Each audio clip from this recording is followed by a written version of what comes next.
بسم اللہ الرحمن الرحیم۔ السلام علیکم۔ اللہ سبحانہ تعالیٰ نے جن قوموں پر اپنا عذاب نازل فرمایا وہ اللہ تعالیٰ کے نبیوں کی توہین و تہذیب و بے شمار غلط راستے پر تھے، اور اللہ پاک نے ان قوموں کو صفائے ہستی سے مٹا کر دنیا کے لیے عبرت کا نشان بنا دیا۔ ناظرین، موسیٰ علیہ السلام کے فرعونوں پر جو عذاب آئے وہ یوں تھے، سارے عذاب ایک ایک مہینے کے فاصلے سے آئے اور ہر عذاب 7 دن تک رہا۔ حضرت موسیٰ علیہ السلام کی دعا کی وجہ سے عذاب ختم ہو جاتا، پھر 1 ماہ بعد دوسرا عذاب آتا۔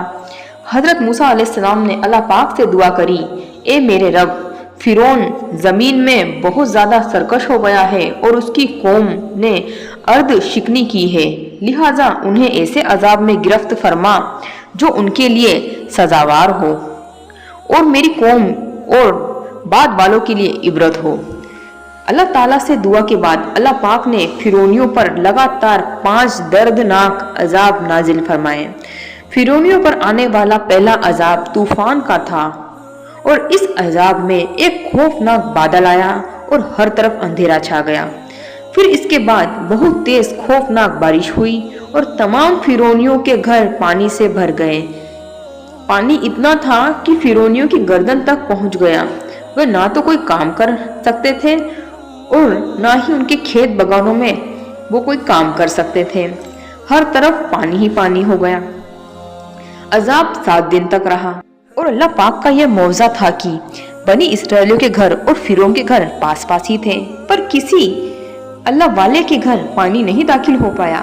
7 دن بعد تمام فرعونی اللہ پاک کے نبی موسیٰ علیہ السلام کے پاس آئے اور کہنے لگے، اللہ سے یعنی آپ کے رب سے کہیں کہ یہ عذاب ختم کر دیں، ہم آپ کو یقین دلاتے ہیں کہ ہم آپ کے خدا یعنی اللہ رب العزت پر ایمان لے آئیں گے، تمام بنی اسرائیلیوں کو آزاد کر دیں گے۔ تب موسیٰ علیہ السلام نے اللہ پاک سے دعا کی، تب اللہ پاک نے اس عذاب کو ختم کر دیا۔ عذاب کے ختم ہوتے ہی مصر میں کھیتی میں اضافہ ہوا جو اس سے پہلے کبھی نہیں ہوا تھا۔ کھیتی گلوں پیداوار میں بے شمار اضافہ ہوا۔ اس بارے میں فرعونی کہنے لگے کہ یہ تو عذاب نہیں، یہ تو ہمارے لیے نعمت ہے۔ پھر سے فرعونی بغاوت پر اتر آئے اور اللہ پاک پر ایمان نہ لائے، بنی اسرائیل پر ظلم کرنا شروع کر دیا۔ اس عذاب کو ختم ہوئے ابھی 1 مہینہ بھی نہیں گزرا تھا کہ اللہ سبحانہ تعالیٰ نے ان پر ٹڈیوں کا خوفناک عذاب نازل کیا۔ ٹڈیوں فرعونیوں کے کھیت باغانوں کو کھا گئی، گھر میں گھس گئی، اور جو لوگ ایمان والے تھے ان کے کھیتوں کو نہیں کھایا اور نہ ہی انہیں نقصان پہنچایا۔ جب فرعونی تنگ آ گئے تو فرعون نے ایک لشکر کو بھیجا موسیٰ علیہ السلام کے پاس اور عرض کیا، آپ اللہ تعالیٰ سے کہہ کر یہ عذاب ہم سے دور کر دیں تو ہم اس بار ضرور آپ پر ایمان لے آئیں گے اور آپ کے رب یعنی اللہ سبحانہ تعالیٰ پر ایمان لے آئیں گے، بنی اسرائیل کے مسلمانوں کو آزاد بھی کر دیں گے اور کبھی مسلمانوں پر ظلم و ستم بھی نہیں کریں گے۔ فرعونیوں کی فریاد کے بعد موسیٰ علیہ السلام نے اللہ کی بارگاہ میں دعا کی، اللہ پاک نے 7ویں دن عذاب ختم کر دیا۔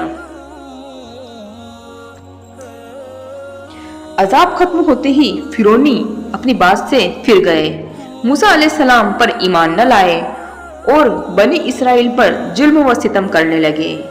1 ماہ بعد اللہ پاک نے فرعونیوں پر عذاب نازل فرمایا، اور اب تیسری بار جو عذاب آیا تھا وہ خطرناک تھا۔ ایک کیڑا کمل جو اڑ سکتا تھا اس کا عذاب آیا تھا۔ یہ کیڑا فرعونیوں کی فصلوں کو کھا گیا، فرعونیوں کے کپڑوں کو کھا گیا، یہاں تک کہ سر کے بالوں کو، داڑھیوں کو بھی کھا گیا، چمڑی کو بھی کھا جاتا تھا، فرعونیوں کے کھانے میں آ جاتا تھا، منہ کے ذریعے اندر اور پخانے کے ذریعے باہر آتا تھا۔ فرعونی اس بار بھوکے مر گئے۔ فرعون نے بھوک کی وجہ سے پریشان ہو کر دوسرے ملک سے اناج منگوایا، پر وہ کیڑا اسے بھی کھا گیا۔ فرعون نے اس بار بھی کچھ لوگوں کو موسیٰ علیہ السلام کے پاس بھیجا اور کہا کہ آپ اللہ سے دعا کریں کہ ہمارے اوپر جو عذاب آیا ہے اسے ختم کر دیں، ہم ایمان لے آئیں گے۔